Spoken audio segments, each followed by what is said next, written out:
ба барномаи хабари Радиои Озодӣ хуш омадед. Шаълои Гулхоҷа ҳастам. Салом. Мавзӯи имрӯз 28 август аз ин қарор аст. додгоҳ шикояти пайвандони Кабир Кабиров писари молики Султони Кабирро напазируфт. Пайвандон ҷазои ӯро сахт медонанд. ба бахшиши Кабир фарзандои мо пас намеоянд. Бигзор қонун бошад, адолати судӣ бошад, ҳар чизе ки бошад дар доираи қонун талаб дорем. муҳоҷирон хушкмева мебаред? Бояд аз 5 кило бештар набошад. Дар Русия барои мусофирон қоидаҳои нави интиқоли багоҷ ҷорӣ шуд. боз бо пули чин дар айни корхонаи нави тилло ба кор оғоз мекунад. Талком мегӯяд интихоби чиниҳо ба хотири манфиати иқтисодист. мо бо ҷониби чин ба таваффуқ расидем ки корхонаи металлургӣ бунёд мешавад ва дар он сабиқаи тиллоиву сурма истеҳсол мегардад. имрӯз додгоҳи шаҳри Душанбе шикояти кассатсионӣ дар мавриди ҳукми Кабир Кабировро арзёбӣ намуд. писари Авазхон Кабиров, молики бозори Султони Кабир, моҳи гузашта ба 8.5 соли зиндон ҳукм шуд. Садама бо иштироки ӯ шаби 23 марти имсол 2 нафарро ба ҳалокат расонд. дар ҳоле ки наздикони маҳкумшуда ҳукми додгоҳро ноодилона медонанд, волидайни яке аз қурбониён баръакс мехоҳанд Кабировро ҷазои сахттар бидиҳанд. додгоҳи шаҳри Душанбе шикояти додгоҳии пайвандони Кабир Кабиров писари молики бозори Султони Кабирро рад кард. писари ин фарди сарватманд ба нақш доштан дар як садамаи маргбор гунаҳгор дониста шудааст. Саид Маҳмуд Шарипов ҳимоятгари Кабир Кабиров 8.5 сол ҳукми додгоҳи Исмоили Сомониро ҷазои сахт мешуморад. ҷиноят аз беэҳтиётии худаш ҷазоро аз 5 то 10 сол пешбинӣ кардаганда вақте ки тиб халавоти мо дар шахсият букунандаи ҷазо бори аввал истиқам пушаймония ё масалан зарари ҷабрдора пардохт кардан яки дар зарар ҷабрда нест, яки бевосита ҳамдардӣ баён кардан дигар пушаймонӣ дора ва бори аввал ана ба гуноҳи худи иқтирор гуфта ҳамин ҳолатҳо ҳамчун ҳолатҳои сабукунандаи ба ҳар ҳол суди маҳилла ҳастам ҳаққи назари мо ҳимоя ҷазои вазмин таъин карда барои ки обычно ҷинояти айбеҳтиётӣ киши қасдан нест ку. писари молики бозори Султони Кабир шаби 23 март дар хиёбони марказии Душанбе бо худрави тамғаи Лексус ба садама дучор шуд. дар натиҷаи он 2 нафар аз ҳамроҳонаш ки Саид Ҷафар Саидов ва Некзод Саҳобиддинзодаи 19 сола буданд ба ҳалокат расиданд. аммо волидони Некзод Саҳобиддинзода ҳукми суди Исмоили Сомониро сабук дониста ба додгоҳи Душанбе шикоят бурданд. ман розӣ нестам ай ҳукми суд, чунки дар инҷа ду кас дар гузаштагӣ ба бахшиши Кабир фарзандои мо пас намеоянд. бигзор қонун бошад, адолати судӣ бошад, ҳар чизе ки бошад дар доираи қонун талаб дорем.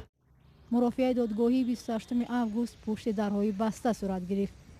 солҳои охир чанде аз садамаҳо бо иштироки фарзандони мақомдорони тоҷик ва афроди шинохтаи кишвар рух додааст. пурсару садотарини он садамаи Расули Амонуллоҳ писари Амонуллоҳ ҳукуматуллоҳ роҳбари пешини идораи роҳи оҳани Тоҷикистон дар соли 2013 буд. дар ин садама 3 нафар ҷон бохтанд.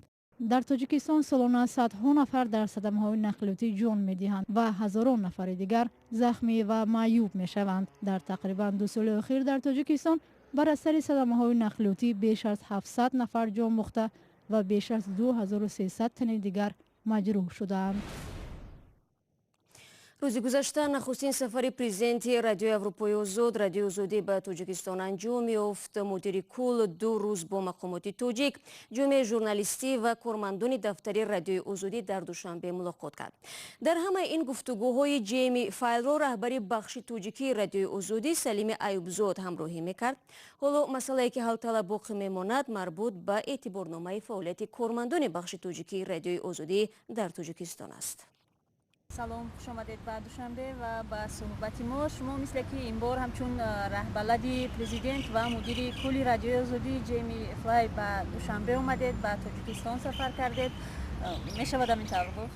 мешавад гуфт, бале воқеан як рисолати аҷиб буд ва ба назар гирем ки ҷаноби ҷеми флай ҳамаги 2 ҳафта пеш ба Прог омад ва корашро амалан шурӯъ кард ва Тоҷикистон нахустин кишваре буд ки вай ҳамчун раҳбари кулли Радиои Озодӣ, Радиои Европои Озод ба ин кишвар сафар кард ва ин нишон медиҳад ки аҳамияти Радиои Озодӣ برای رهبریت این دوره و اهمیت تاجیکستان، اهمیت دوشنبه، اهمیت مقامات تاجیکستان، مردم تاجیکستان، فضای اطلاعاتی تاجیکستان برایش خیلی مهم بود. خب از سفر جیمی فلای به تاجیکستان و دیدارهایش در اینجا می شود امیدواری کرد که بالاخره مشکل اکریدیتاسیون خبرنگاران این بخش حل خود را خواهد یافت؟ از نگاه شخصی من به نظرم شاید مشکل در آن است که شنیدن حقیقت بعضا گران است، بعضا مشکل است، بعضا تلخ است، اما باید یک چیز دانست که حقیقت شاید یک بار یک کمی درد به شنوندهش میرساند اما تبابت میکند. تشکر زیاد. و دوشنبه رو این بار چگونه دریافتید شما با شنونده، خواننده و بیننده های آزادی؟ البته امکان شد که صحبت کنید و چی میگویند اونها؟ من هر بار دوشنبه بیایم مثل اینکه میشکوفم، شاد میشوم، برای اینکه شهر جوانی های من است. خاطرهای زیاد از دوشنبه همیشه با من هستند. در دوری از وطن، حتی در خوابهای شب در کوچه های دوشنبه قدم میزنم. البته این یک مسئله است، ولی میبینم که نه تنها شهر از لحاظ معماری تغییر میکند، حیات مردم در حال تغییر است. مثل یک دوره گذریش ادامه دارد و بسیار معیارهای عجیب و جالبی که مثلا ما اونها رو معیار غربی میگوییم یا که معیارهای اروپایی میگوییم یا معیارهای جهانی میگوییم، در حیات مردم هرچی بیشتر مقام پیدا میکنند، جا میشوند. و آزادی سخن، آزادی مطبوعات هم یکی از همین پدیده هایی است که مثلا کشورهای دیگر رو بر رشد و به شکوفایی رساند، کشورهای اروپایی رو از جمله. از این خاطر من خیلی امیدوارم که همکاری ما با مقامات تاجیکستان به شکل خیلی بهتر از آن که حالا هست ادامه میکنند. صحبت مفصل سرانگیز نوروشو با سلیم ایوبزاد رهبر بخش تاجیکی رادیو آزادی را در آزادی ویدیو تماشا کنید. در روسیه قاعده‌های نوی انتقالی باغاج جاری شد که موافق آن مسافران حق ندارند از 5 کیلوگرم بیشتر میوه و سبزیجات با خود بیارند. قاعده‌های نو برای مسافران همه نوع نقلیات، هواپیما، قطار، کشتی و ماشین‌ها داخل دارد. روسیه از کشورهایی است که زیاد شهروندان تاجیکستان به آنجا سفر می‌کنند. همکارم عبدالله شورف جزئیات قاعده‌های نو روسیه را پیگیری داشت و حالا با ما در استودیو است. عبدالله سلام، بگو که اکنون هنگام سفر به روسیه چند کیلو سوغا بردن ممکن است و عموما چی بردن ممکن است و چی نه؟ سلام شهلا، موافق قاعده های نو همه گونه سوغاهای خوردنی نباید از 5 کیلوگرم بیشتر باشند. در دفتر مطبوعات خدمات فدرالی گمرک روسیه در صحبت به آزادی گفتند موافق قرار حکومت روسیه مسافران حق دارند تنها تا 5 کیلوگرم مواد غذایی را با خود بیارند. در این میان کارتوشکا، تخم رستنی و گل استثنا می باشند. عین همین قاعده ها هنگام وارد شدن به کشورهای عضو اتحاد اقتصادی اوراسیا نیز عمل می کند، اما ساکنان از تاجیکستان بیشتر به روسیه می روند و ناظران گمرک روسلخودنظار اداره نظارت بخطری غذا در روسیه از باغاج مسافران از تاجیکستان مواد زیادی غذایی را ضررناک گفته مصادره می کنند.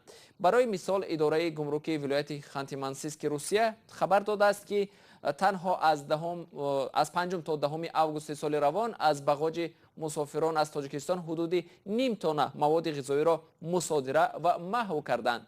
به همین مانند اداره روسلخودنظار در ولایت سمر روسیه اطلاع می‌دهد که ناظرانش در فرودگاه کروماچ از باغاج مسافر تاجیک یک خلطه سیب را مصادره کردند، چون سیب در داخلش گویا کرم کالیفرنیایی داشته است. عبدالله، عجیب است که آیا برخورد مقامات روس با همه خارجیان این گونه است؟ یعنی منظورم از باغاج مسافران کشورهای دیگر هم چنین مال و محصولات مصادره می شود؟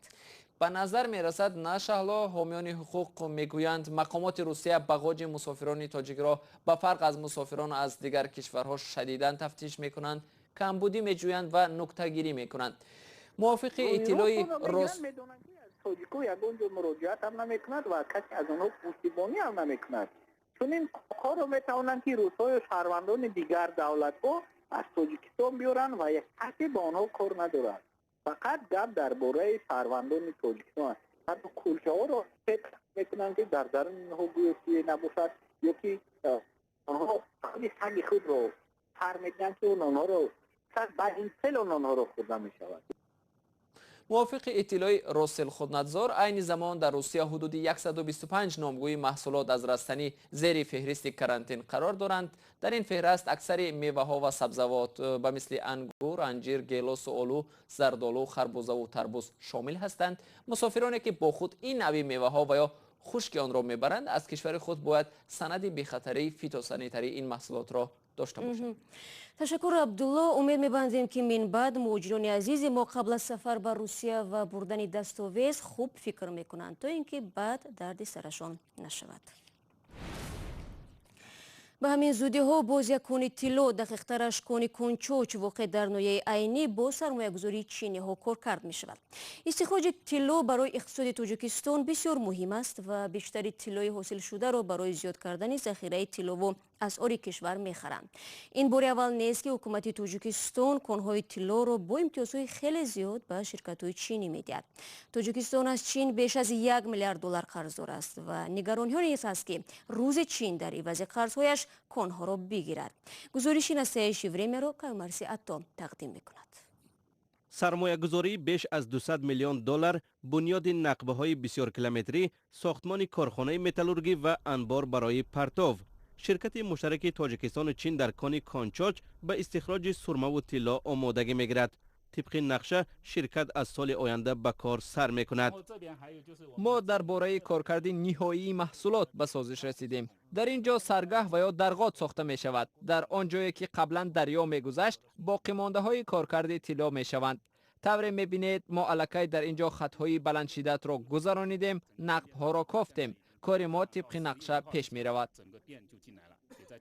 طبق حساب ها این شرکت سال تا 2 تانه و 200 کیلو طلا و 15,000 تانه سرمه استحصال خواهد کرد.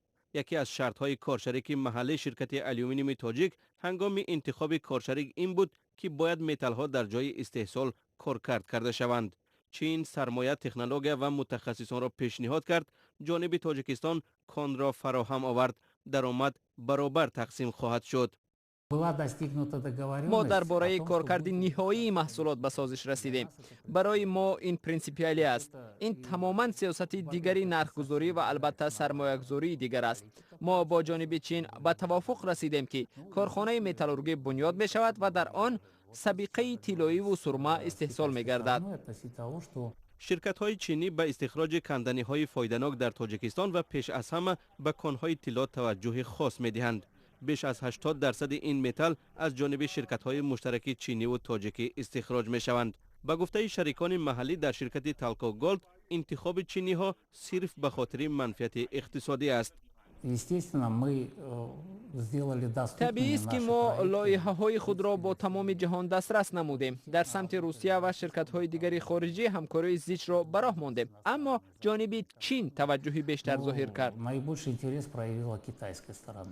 کارشناسان بر اینند که انتخاب به منفعت سرمایه‌گذاری چین در تاجیکستان نه تنها به خاطر امکان دریافت درآمد است، بلکه به آن وابسته می باشد که شرکت‌های چینی قاعده‌های بازی محلی را می‌دانند. چینی‌ها در داخل کشور خود همیشه مقابل کروپسیه هستند، ولی در اطراف خود خصوصا در کشورهای آسیای مرکزی و کشورهای آسیای جنوب و شرقی فساد را برای جمع کردن ذخیره‌های ارزان در خزینه چین تشویق می‌کنند. تاجیکستان در عوض سرمایه‌گذاری ثروت‌های زیرزمینی خود را تحت نظارت شرکت‌های چینی می‌گذارد. اینچنین معدن‌ها از جانب مقامات برای قرض‌هایشان پرداخت کرده می‌شود. مثلا برای بنیاد 2 مرکزی برق و گرم‌دهی دوشنبه، حکومت مجبور شد که کان طلایی بالای کومرغ را با ذخیره متلی 50 تانه به مهلت نامعین به اختیار چین بدهد. و بنابر معلومات بانک جهانی و صندوق بین‌المللی پول، تاجیکستان با گروه کشورهای 20 گانه شامل است که اقتصادشان رشد نکرده است. کشور از نگاه حجم میزان استحصال محصولات و خدمت‌رسانی در سال 2018 در میانه‌های روی خط قرار دارد که شامل 200 کشور میباشد. 15 دقیقه که در اختیار داشتیم به پایان میرسد. برای همراهیتان سپاسگزاریم. تا 24 ساعت دیگر که نشر نوی برنامه تقدیم شما ایزان می شود، از وبسایت رادیو آزادی استفاده کنید. گزارش‌ها و نوارهای جالب در آزادی ویدیو کانال ما در یوتیوب دسترس است و فراموش نکنید که فردا صبح بر وقت نوید بامدادی داریم. تا فردا، خدا نگهداری هر یک شما.